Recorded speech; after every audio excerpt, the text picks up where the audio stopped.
Hi, everyone. Can you all hear me?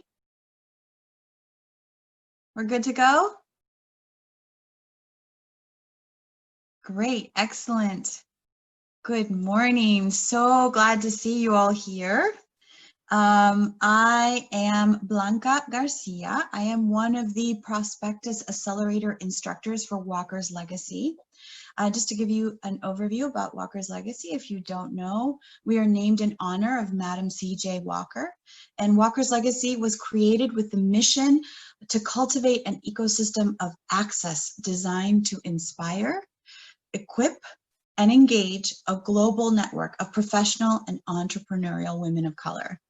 So you can learn more about Walker's Legacy at www.walkerslegacy.com. I definitely encourage you to go. Today we're here for our Cowork and Connect session, which is so exciting, our virtual morning chat series, which is aimed to learn best practices for remote work, the importance of mentoring, staying sharp while staying in, financial planning for small businesses, and self-care routine tips during this time of quarantine and social distancing. So let's get started with today's program. Today's guest is Kristal Williams. Dr. Kristal Williams is a native of DC. She's a graduate of Xavier University of Louisiana and the University of Kentucky. She holds a doctorate of pharmacy degree and board certification in ambulatory care. She recently returned home, trading in her highly established white coat for a life of entrepreneurship in the restaurant industry with her brother, Chef Henry Brandon. So she is a professor, clinical instructor, expert speaker, author of scientific and clinical papers, awardee of over $250,000 of grant money, governor-appointed board of pharmacy member, best and brightest. These are just some of the titles Dr. Kristal has carried during her tenure in clinical pharmacy. Of her numerous accolades, the one that speaks to her spirit dearly is the Dream Builder Award she received for mentoring a cohort of high school students in the area of pharmacy public health research. These African-American students became the first high schools to present their research projects at a national clinical pharmacy conference alongside graduate-level pharmacy students. Dr. Kristal's life has been all about trusting God and taking leaps of faith. She reports that despite all, the moments of tears, the dances of unspeakable joys, the resilience in the midst of turmoil, the moments of rest and peace at Jesus' feet, she has never been disappointed when she trusted in God. Dr. Kristal now co-owns and operates a FishScale restaurant alongside her brother, Chef Henry Brandon Williams.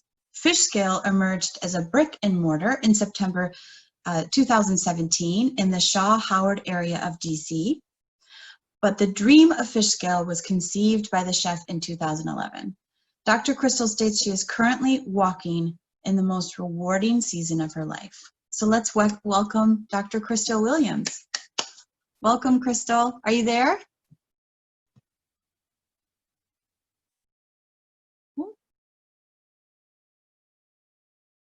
There she is.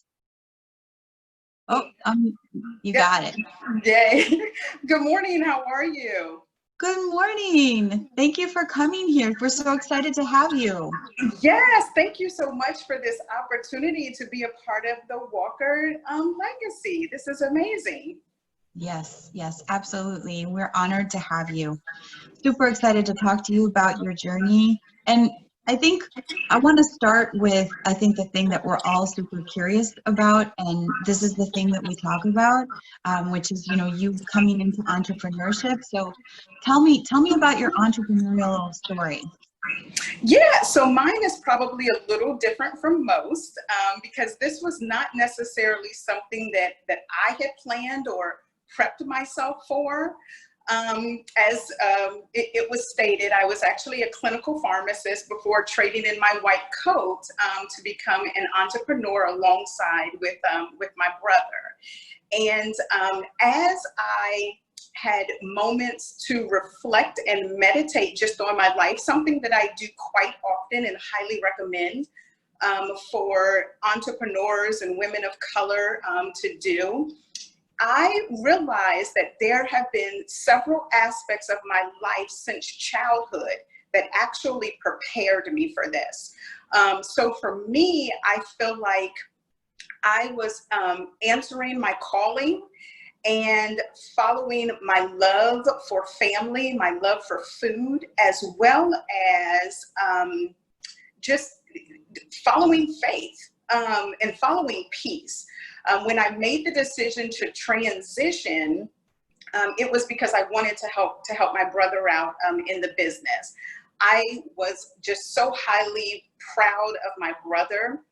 And when he talked about his desire to, you know, operate in the culinary space, like I could literally see the glow and the excitement. And I knew that that was exactly where he was supposed to be.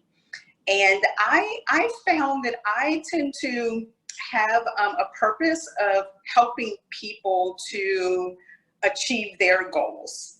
And that's one of the reasons why that Dream Builder Award just really holds dear to my heart, because I don't think that I realized that I help people achieve their dreams until maybe like 3 years after I got that Dream Builder Award. But for me, when I reflected kind of on my life, it was almost like I saw a puzzle where different aspects of my life just kind of came together to get me here. The earliest I remember is as probably a teenager. My cousin and I had gone to this little bohemian bistro, and I absolutely loved it. I just fell in love with the whole environment, the atmosphere. And I remember saying for like 6 consecutive months that was what I wanted to do. Like I wanted to open up like a small little, almost like tapas restaurant lounge. And it was just going to be like a place of harmony and peace where people could come and chill out, have some nice vibes. And like that just stayed on my heart for a total of 6 months. And then it kind of disappeared until after we opened FishScale. When I was kind of reflecting, I was like, wow, that right there was placed on my heart, because in the future, you know, like I knew that FishScale was going to be a part of my purpose. Wow. Wow. That's so like that. I think so many of us who have an entrepreneurial story, like that resonates so much, because it's like this dream that you had and it was buried there, and then it all of a sudden you're living it. Yes. And the dream didn't necessarily unfold the way that I thought, because in the dream, like my brother wasn't necessarily a part of it, but I am just so happy. Like it is absolutely amazing. I am such a family person. So it is just absolutely amazing to work alongside my brother, to see his creative skills and just the love that he puts into the food, and to just be a part of the success of FishScale. Wow, what a blessing. So I'm sorry, go ahead. Oh no, yeah, and I found that a lot of things that I did in my career as a pharmacist and a professor has enabled me to be successful in this environment here. So I did administrative work. I was a manager. I was director of programs. I created programs. As a teacher, I helped to provide like instruction and make things fun. And all of that, including the grant writing abilities that I learned and utilized as a professor and a clinical pharmacist, have all been very helpful in my life as an entrepreneur, as a restaurateur. Wow, that's incredible. I mean, it just goes to show, you just never know what the journey is going to look like, but as you're in the steps of it, how that's going to contribute to your dream. Yes. Yeah, keep that open heart. That's awesome. So I'm curious, you were doing all these different things. So tell us about, maybe do you have like an origin story as for your love of food? Yeah, so growing up, family time was always around food. And I remember like going to my grandmother's house, and she would always cook my favorite foods. Saturday and Sunday mornings as a family, we would get together. I just remember family love in food. And I think that that's what I enjoy most about food, because I associate it with love and I associate it with family. But I also remember a time when my mom had to go to a teacher's conference. And so my sister and I were left in the hands of my father, and dinner time came, and my dad was like, I'm gonna cook. And I said, what? Men can't cook? And he was just like, don't you know that some of the top chefs in the world are men? And I think that's when I started to have kind of like an appreciation for men in the kitchen, and men in the culinary space.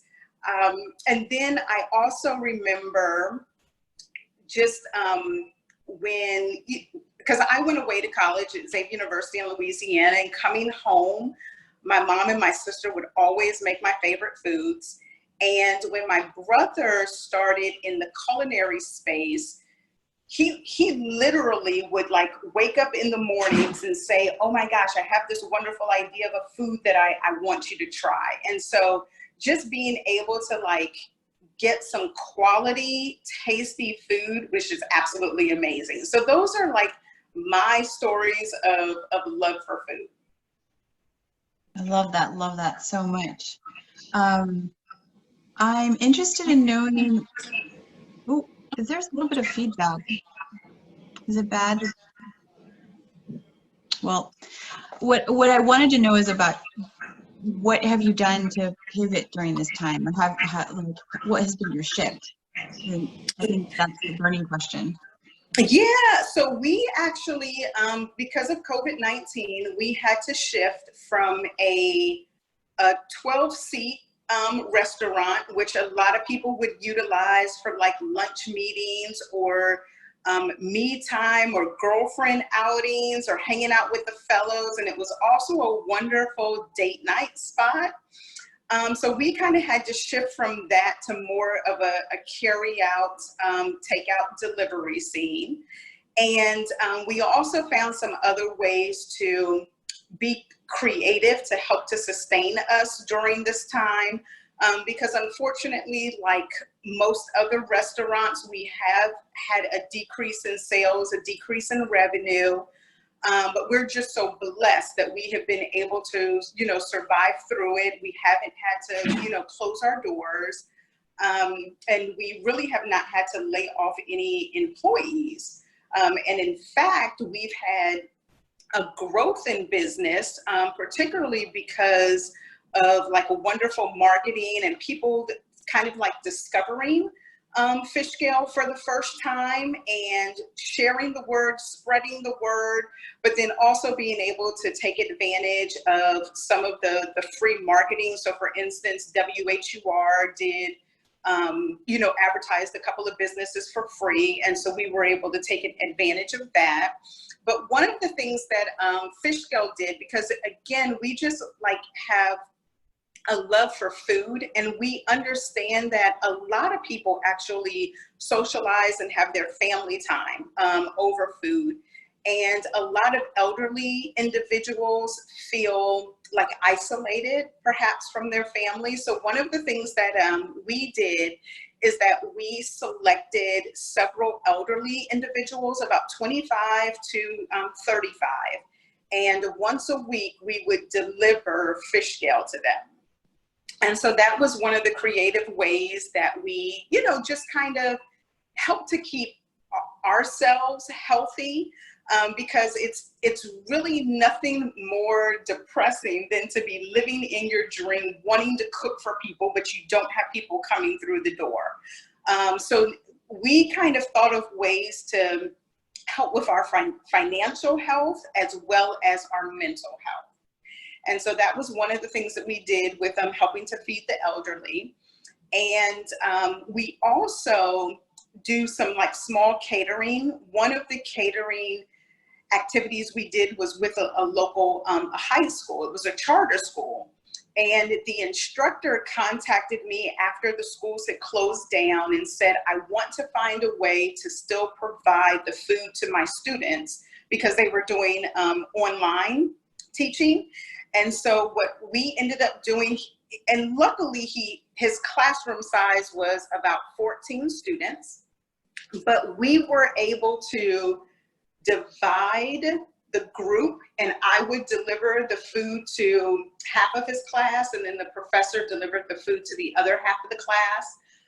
So that has helped as well. But we just took a mindset that this is an area where we will not fail. We absolutely, we're determined that we cannot let our doors shut. And so we just tried to be as creative as we possibly could be. Wow. Just goes to show how mindset is just as important as strategy. Yes. And how that's led you to find strategies that support your business, but are also connecting and supporting the community. That's beautiful and amazing. Thank you. Yeah. So I'm interested in knowing, what are some of the challenges that you have confronted as a restaurant owner and as a woman of color? Yes. So I think that some of the challenges that I've experienced as a restaurant owner are very similar to the challenges that I have encountered even in my professional pharmacy life and in leadership roles with different organizations. And as a woman, a lot of times individuals just automatically think that your ideas are not as well thought out or will be as successful as a man's idea.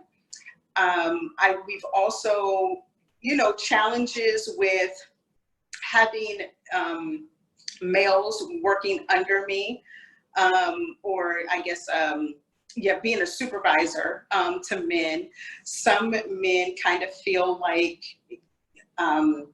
it's difficult to take instruction, I guess, sometimes, or guidance from a female, and feeling like they could do it better or their ideas are better. In which case I try to be very open because I realize that everyone brings a wealth of knowledge and experience to the table. But those are probably some of the most challenges that I have encountered in my small tenure thus far, in kind of like the restaurant and hospitality industry. I did reach out to a couple of my mentors, when I first started, because I wanted to kind of know what were some of the challenges that I would possibly be facing, moving into this new space, which was a brand new to me. I had no experience prior in the restaurant industry. And some of them I have kind of encountered. Some of it is individuals just thinking that overall, the food or the quality of your product is going to be cheaper than if it was, produced by a male. When dealing with vendors, a lot of times they think that you're less knowledgeable about, the business world, and so they try to give you higher prices. So I find that I end up having to do more negotiating to get reasonable prices than I feel like, because I'm lucky enough to have my brother. So I've been able to even kind of see the differences when my brother deals with a vendor versus when I'm dealing with a vendor.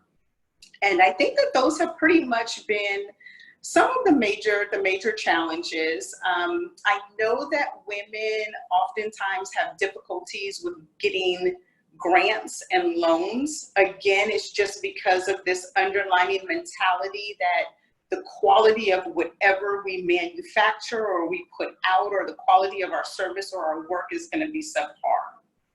And that's really unfortunate, because there are dynamic women that are just doing amazing things, high quality in service and professionalism, and hospitality. So yes.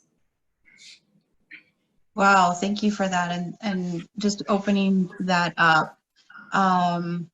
Just before I move on to the next question, do you have any quick words of advice around that that particular topic?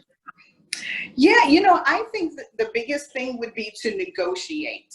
Never be afraid to negotiate. The price that is given to you is generally not the ultimate price. And I think that as women, we have difficulties negotiating for ourselves and standing up for ourselves. And I would probably let people know that we have to learn how to motivate ourselves, and we have to truly understand our value, because there is nothing more valuable than a woman's determination. I love that. I love that. That's great advice, and totally with you. It comes down to knowing your worth and standing in that. Yes. Yeah.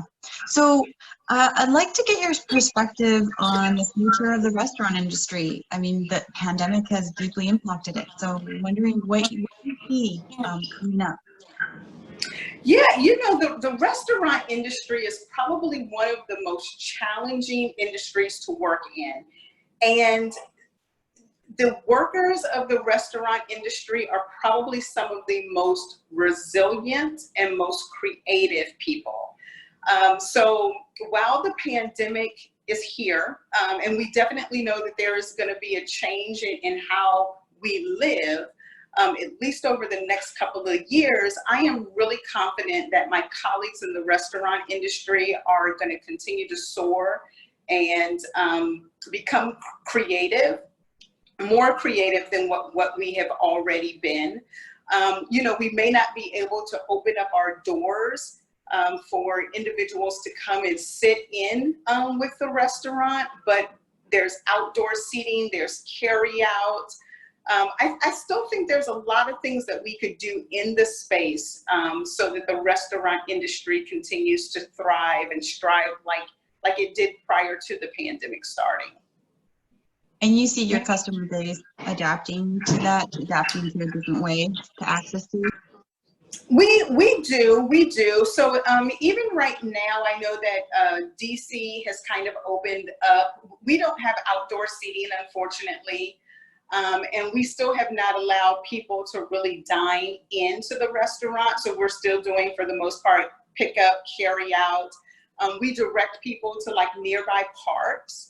And we're trying to get creative with some of our rooftop space, so that could be some open outside dining for us.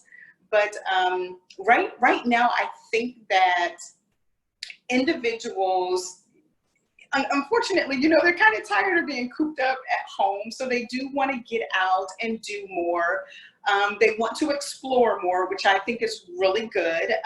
We've seen more individuals kind of just try new things and jump out there and be adventurous. And so we do appreciate that, because our offering of what we sell here at FishScale is kind of unique. So I don't know if you've had a chance to check out our website or anything, but we craft fish burgers.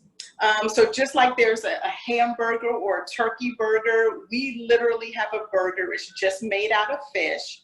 We get the fish in fresh and whole, break it down ourselves, craft it into a burger, and then it's cooked on the wood-burning grill. And then we have small batched, handmade, organic condiments that are not your typical like ketchup and mustard. We have things like a spicy sambal or a cucumber tomato relish and dinosaur kimchi and sunflower yogurt coleslaw. So these are things that are all kind of very creative. I wish I could take some of the part in the creativity, but it's all the chef. But we, a lot of times people have come into the restaurant and they've said, a fish burger, what's that? Like, I've never had a fish burger before. And, they may walk out and not try it. And, you know, in the back of my mind, you know, sometimes I'm thinking, well, you never had lasagna until you tried it for the first time. But we're seeing a lot of people be just, you know, more willing to try something different, which we love, because we wanted to do something different, with just providing people with healthy, quality, and delicious food. Love it. And yeah, go ahead. Sorry. Yeah, no, I was going to say, and because our offerings are so unique, but yet so tasty and healthy, it's almost like a nice little treat in the pandemic, because it's not the typical kind of cuisine that, you know, we usually partake of. Yeah, well, my mouth was watering when you were describing all of that, so I'm sold. But but I think, you know, also it goes to show, again, mindset, because I think you're right, like the pandemic has caused all of this impact on your business, and at the same time, people are maybe a little bit more adventurous, and this has sort of pushed them to, like, you know, try some new things, and I'm hoping that they continue to do so. Yes. So I think we have some people on Facebook tuning in. So I know that people are going to want to keep connected with you, Kristal, and know more about your business and stay in touch with you. How can they do that? Yes, so they can always contact us through our social media sites. On Instagram, it's We Are FishScale, WEARE FishScale. On Twitter, it is Eat FishScale DC. On Facebook, it's FishScale. And then they can always email me at Kristal, which is KRISTAL, at wearefishscale.com. Excellent, excellent. And I'm following you now. Okay. So I'd like to invite you, you know, and any of our participants to continue to stay connected with Walker's Legacy. We will be doing our online co-working sessions every Wednesday. And just thank you so much, Kristal, for hanging out with us today and offering your wisdom and story. Thank you so much. I greatly appreciate it. Super inspiring. Yes, and I'm looking forward to connecting with some of the other series and speakers that you guys have coming forth. Oh yeah, we're gonna have some great stuff coming up. So I did want to mention that this month we actually have 2 awesome speakers. We have a series called Ask the Boss series. And on Friday, July 17th at noon, we're going to have the founder of Honeypot, Bea Dixon, and Arlen Hamilton, founder and managing partner of Backstage Capital. 2 amazing, inspiring women who are going to have a conversation with us. And like I said, continue connecting with us on Wednesdays for our co-working session. We have amazing entrepreneurial leaders like Kristal coming and talking to us about their entrepreneurial journey, and with you, we're all here doing it. All right, thank you so much, and I'm just going to wish everyone a great day and stay connected. This is Blanca. Thank you, Kristal. Thank you. Thank you, Walker's Legacy community.